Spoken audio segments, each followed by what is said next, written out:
Bonjour et bienvenue dans la deuxième partie du 4e épisode de l'Atelier Mémoire.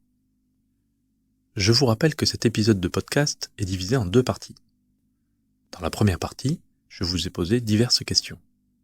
Si vous ne l'avez pas encore écouté, je vous conseille d'y aller et de revenir sur cette deuxième partie après. Dans cette deuxième partie, je vais donc vous donner les solutions des divers exercices.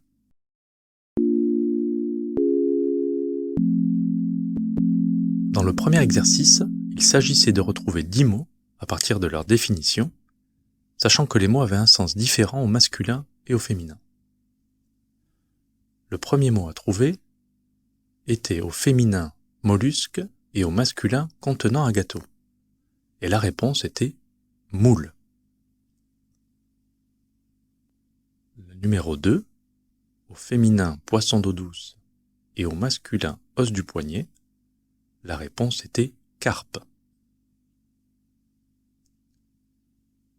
Pour le numéro 3, la définition au féminin était outil agricole et au masculin contrefaçon.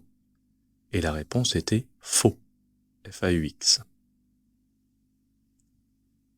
Numéro 4, au féminin une opération chirurgicale et au masculin le bureau d'un tribunal, la réponse était greffe.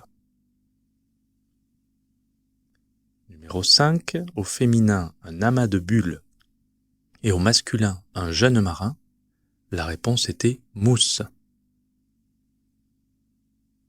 Pour le numéro 6, au féminin unité de poids et au masculin un bouquin, la réponse était livre. Mot numéro 7, au féminin, elle contient des paquets de cigarettes et au masculin, il contient des hiéroglyphes, la réponse était cartouche.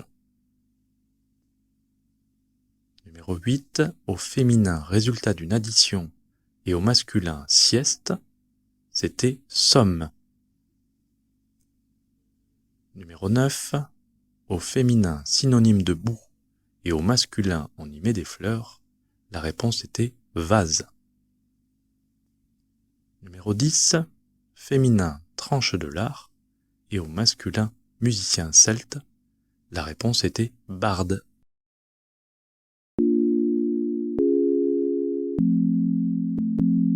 Pour le second exercice, il fallait retrouver en 2 minutes un maximum de disciplines sportives qui se jouent avec une balle, un ballon ou des boules. En voici quelques-uns.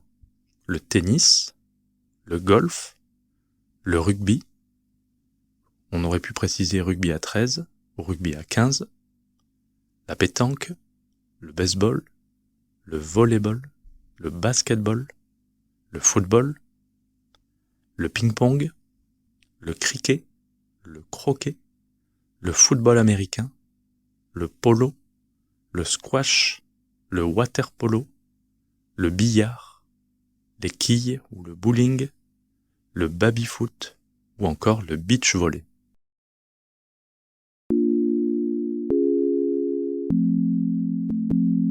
Le dernier exercice était un exercice de mémoire autobiographique dans lequel je vous invitais à retrouver des souvenirs anciens en rapport avec la cantine scolaire. Bien entendu, comme toujours avec ce type d'exercice, il n'y a pas de bonne ou de mauvaise réponse. L'objectif était simplement de laisser revenir une scène, une ambiance, une sensation. Pour ma part, je me souviens de la cantine à l'école primaire. Je revois le bâtiment auquel on accédait par une petite volée de marche. Nous nous installions autour de tables rondes de 6 ou 7 places. Je revois aussi les 2 dames de cantine. Nous appelions l'une Madame Irénée, et le nom de l'autre ne me revient pas. Je ne sais pas quel âge elles avaient réellement, mais dans mon souvenir d'enfant, elles semblent avoir au moins 100 ans et être là depuis la nuit des temps. Je redoutais particulièrement le jour des petits pois.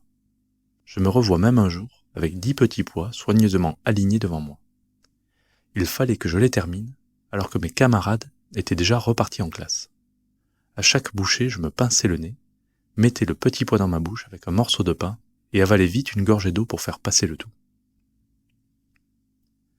J'espère que cet exercice vous aura permis d'explorer vos souvenirs. En effet, les souvenirs autobiographiques mobilisent des images, des sensations, des émotions, et nous reviennent parfois sans trop d'efforts. Voilà, cet épisode est terminé, j'espère qu'il vous aura plu. Je vous invite à m'envoyer vos commentaires, vos questions, vos retours, et je vous dis à bientôt dans 15 jours pour le prochain épisode.